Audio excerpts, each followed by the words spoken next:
It's about that time. It's time to do a little bit of a launch review of Marvel Rivals. We're going to talk about the good, the bad, and the ugly of this game. A lot more good than anything else. I've got to say, I'm loving Marvel Rivals. I told you guys after playing the first alpha and the first beta, and it was so funny watching people internally in the hero shooter space. Like, you know, a lot of my communities, the Overwatch community, sit here and bash on the game, say, oh, it looks like a mobile game, it's this, it's that, all this stuff. And I said, guys, this game is legit.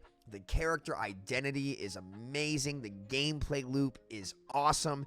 If you guys think this game is going to flop out of the gate, you're crazy. You're crazy. You are absolutely cuckoo for Cocoa Puffs. Slap it on a Kellogg's ad. Because the game was great. In both the alpha and the beta, they have all the systems they need. It was really, really fun. And it's safe to say that Marvel Rivals launch did not disappoint. They had some amazing dev blogs come out. The skins and cosmetics are amazing. And you can really tell the characters are amazing. Jeff the Shark is viral everywhere. And that's kind of how I knew the game would do really well. You could see that some of the characters were just viral moments waiting to happen. The abilities are so outside the box and wacky and broken. And it really feels like a crazy, casually fun superhero game done in the hero shooter genre. It's awesome, man. From Iron Fist, so I know a lot of people are not liking to play against as much, to Jeff the Shark. Like, you know, my whole Instagram reel feed is now cats and sports and Jeff the Shark eating people off the map. It's really, really funny.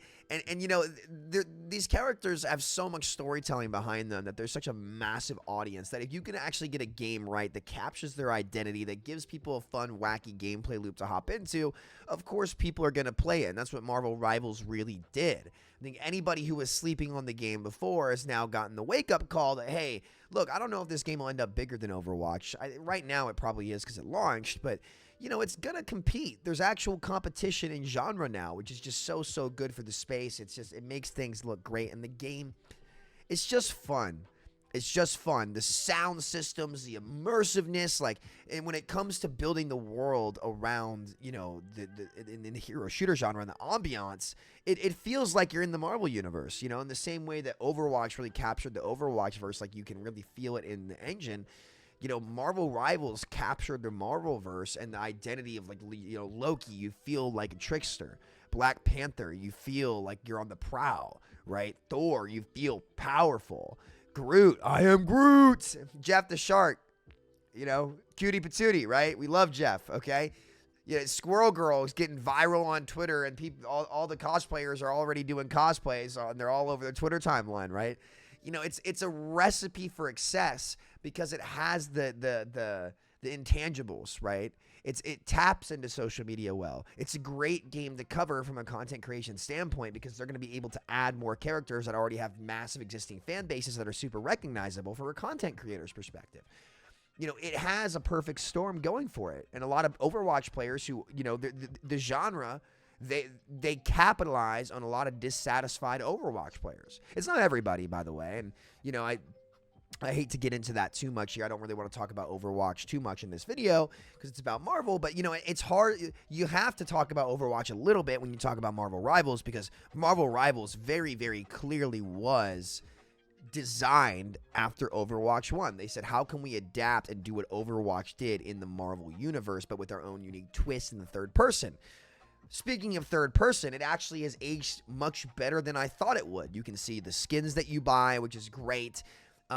Certain character designs like Black Panther, Venom, Spider-Man, you know, are much more doable because of the third person, you know, and I think that's actually great and actually lets the game stand out and be much more unique in its own regard instead of having to go directly head to head. Because, like, listen, the FPS diehards are all still going to play Overwatch, right? There's no surprise there.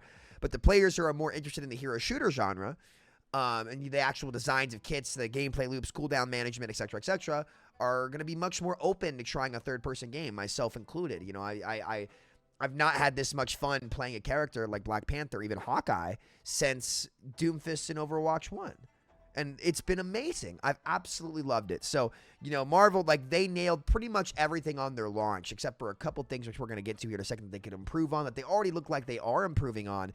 But, you know, from a holistic top-down view, the servers weren't laggy. They opened up ranked. The moments were viral. Like, they nailed this release. All of my friends are playing and loving the game. So I give the release a 9 out of 10, man. This game for me is a 9 out of 10. It's great so far. They absolutely nailed it, and their team has been super transparent, and I'm super excited to see what else they do.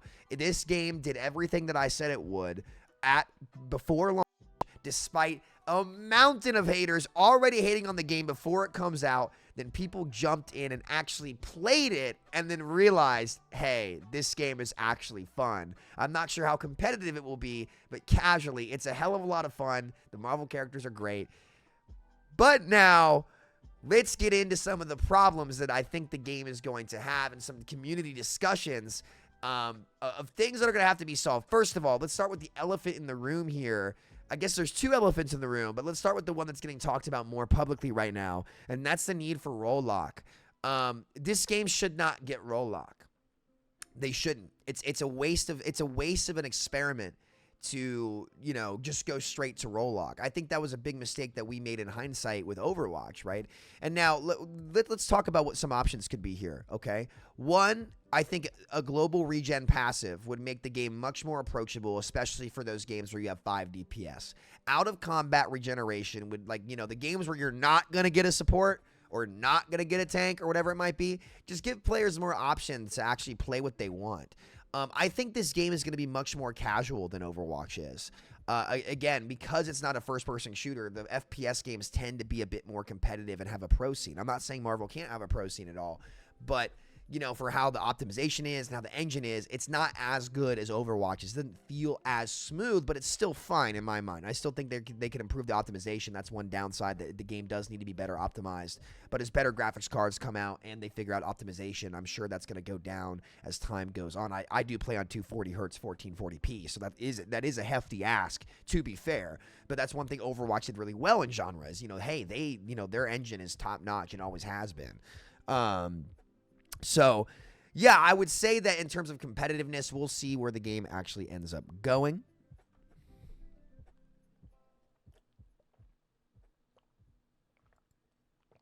Lost my train of thought. Hold on. But I think it should stay an open queue for now. You could add some form of preferred role queue, which the different way Overwatch it is they lock you into the role you queue. That's role lock.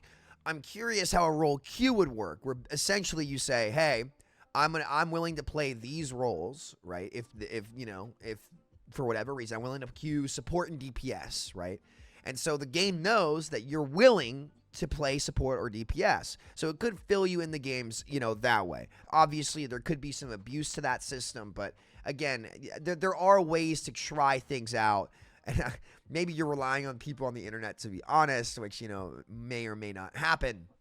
But I'm sure there is some kind of way to make that work and keep queue times low and let people do what they want. Because to be honest, like, you know, I hate to admit this, but I think the thing started to spiral out of control in Overwatch when role lock was implemented.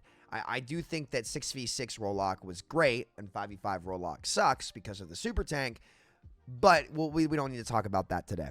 So, yeah, okay, cool. I don't think they should go straight to it. I think they should keep doing what they're doing for now. That would be jumping the gun. Give it some time. Let them cook. See what they can incentivize people to actually play other roles. I will say I do think the downside of the game is that Vanguard needs to be more approachable. They need to add more Vanguards that are actually intuitive and fun to play. I will say they changed Hulk a lot to be way more, like, intuitive. He felt very unintuitive previously. So, you know, I think Vanguards are the one role where they need to sit down and say, how can we cook with these? How can we add more Venoms? How can we add more Vanguards that are fun to play that will attract an audience? Captain America is another good one. Kind of slept on, but fun character. Take some time to get used to him, but some really hands-on, very responsive Vanguards would go a very, very long way. I think the strategists are great. I think the strategists are the strongest characters in the game by far. Mantis is insane. Insane uptime, insane healing, insane damage boost on herself. Great ult. In fact, we're going to head on to the second issue here, the second elephant in the room here, in that The strategists are way too good. It's way too easy to put out enormous amounts of sustain. Sustain, in my opinion, is the biggest issue this game has, especially whilst being an open queue. Believe it or not, the sustain in Marvel Rivals right now is better than it was in Overwatch 1 for its first couple years. And so the higher up you get in the ranks, you can tell immediately people that GOATS is going to be there, the 3 tanks, 3 supports. And the reason for that is it's just so easy to spit out enormous amounts of healing on targets. It's just too much. Like if you're playing Black Panther or something and they have Mantis Luna or like a Jeff the Shark or something, you literally can't kill them. You can't.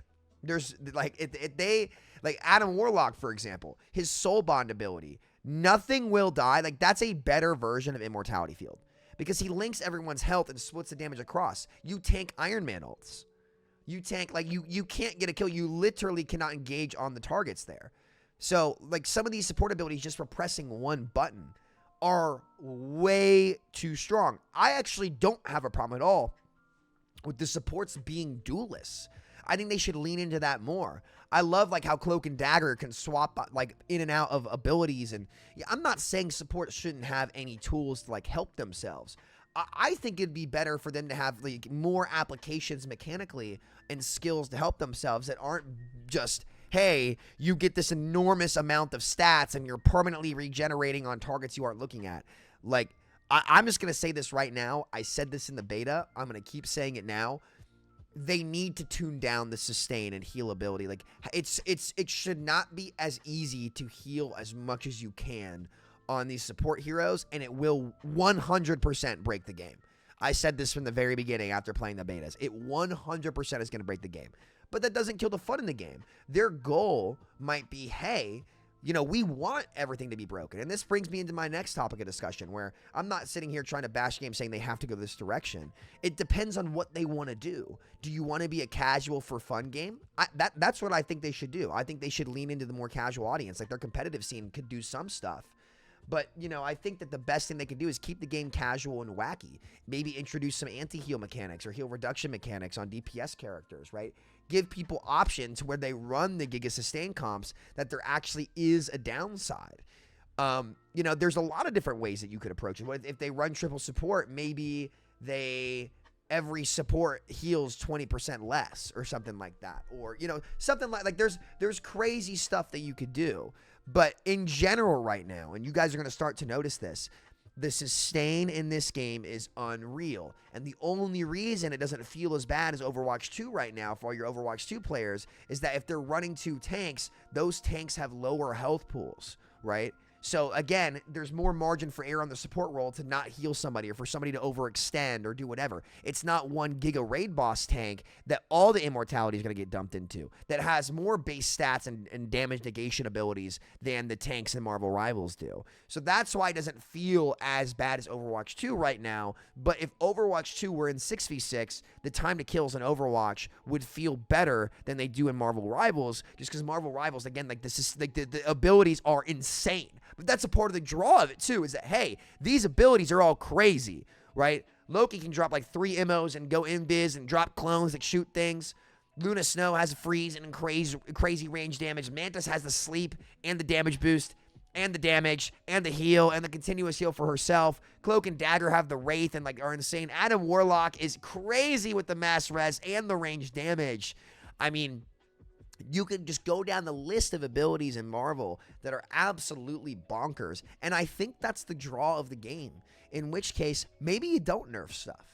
Maybe that's their angle. Because Overwatch is trying to be much more competitive, right? So the game balance in that game, especially when it's a first-person shooter, I tend to think is much more important. So I'm not really sure, to be honest with you. This is totally up to them. Let me know what you guys think down in the comments, though. I will say, like, they're going to have to probably do something about sustain. Like, sooner rather than later. We'll see what they end up doing. But, you know, to close it off, that's the only real problem that this game has. It is absolutely worth playing. It is a load of fun. And if you are not on the Marvel Rivals train right now, you are missing out. It's just a fun game, and it's very, very fun with friends. They captured hero identity better than Overwatch did, to be honest with you, and they aren't afraid of hero overlap. I'm so excited to see more of my favorite Marvel characters like come into the story. I want to see Miles Morales. I want to see who else would be really, really cool. Ghost Rider would be freaking sick. Taskmaster, Kraven, right? I can go down the list of Marvel characters that would be so, so awesome to see. And I hope Agent Venom would be sick. There's so much potential for this here, and I'm hoping to see them flesh it out more and more. Let me know what you guys think about the game. I give it a 9 out of 10. It's been great, a breath of fresh air, something this genre desperately has needed since really 2021 when Overwatch stopped getting updates. I'm just happy to be here. I'm happy to have the game, and I hope you guys are as well. So thank you so much for watching. Those are my early thoughts on Marvel Rivals. All the haters got proven religiously wrong. They could not have been more wrong about this game, and I tried to tell you all that it's going to be sick. We'll see how long it goes. I think it's got a lot of gas left in the tank with an active dev team and clearly a large audience. It's the second most played game on Steam. 10 million players in 3 days.